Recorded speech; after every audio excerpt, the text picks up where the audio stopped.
Mayor Digong, PRRD, Tatay.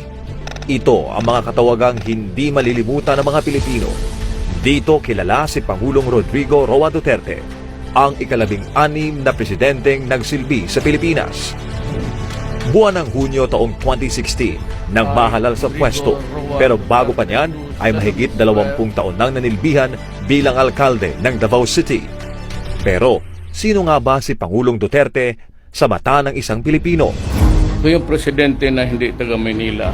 Hindi ako sanay ng mga paikot-ikot. Probinsyano ako at matagal akong mayor sa aming syudad. Ayan ang gusto ninyo, ibibigay ko talaga sa inyo. Huwag din niyong lukuhin ang bayan sa panahon ko kasi hindi ako papayag. That goes for all. Sa ilalim ng kanyang pamamahala, nakamit ng bansa ang pag-unlad at pagbabago. Ilan sa mga hindi matatawarang nagawa ni dating Pangulong Duterte ay ang war on drugs, pag-angat ng ekonomiya, transportation modernization, airport projects, libreng college education, independent foreign policy, anti-red tape, pagbaba ng bilang ng krimen, universal health care, paglaban sa pandemya at Build program. We will eliminate the drug lords once and for all. I will be a dictator, no doubt about it, but only against the forces of evil, criminality, drugs, and corruption. At nagkamit ng pinakamataas na approval rating sa kasaysayan ng bansa. I do not have any master except the Filipino people. Mula Davao City hanggang sa buong Pilipinas, walang takot na hinarap ang bawat pagsubok na dumating sa bansa. Ako ang taong nasasaktan. Nababasa ko yung mga ilang okasyon.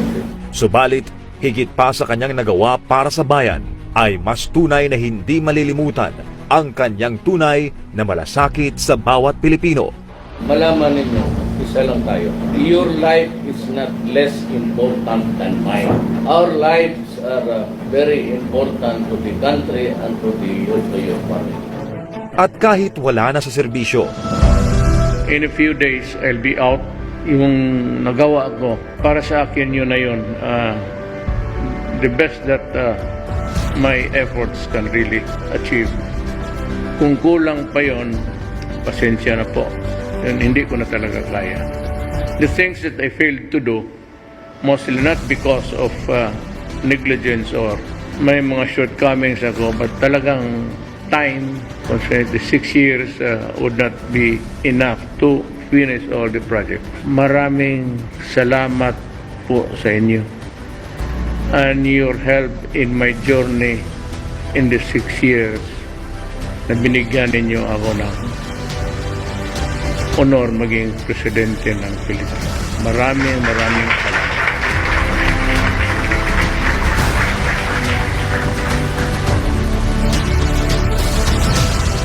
ang kaibigan at tatay ng lahat.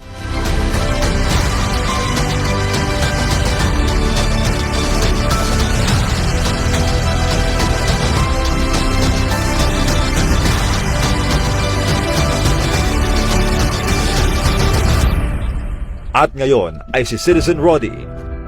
As I have already explained to the public, I am a night person. Ngayon, rested na ako eh. So, if there's any perceptible change, maybe in my physical, it's because nakakabawi ako sa tulog. I can complete the regimen of 8 hours of sleep. Sobra pa minsan. Yung mukhang pagod na nawala. Pero yung age ko, tumatanda talaga. Ayun lang, ang nakakabawi ako sa tulog. That's what I told him when he came this evening. I said, Mayor, what happened? You're looking younger and your hair is getting thicker. Sabi niya, well, it's life. I'm just relaxing. Clearly, the burden is off his shoulders because he takes his job as president before very seriously. But now he just goes around, visits some friends, and I'm so glad to see him very healthy. and looking younger. Mananatili sa puso ng bawat Pilipino ang nag-iisang Rodrigo Roa Duterte. Sa sambayang Pilipino, maraming salamat sa inyo.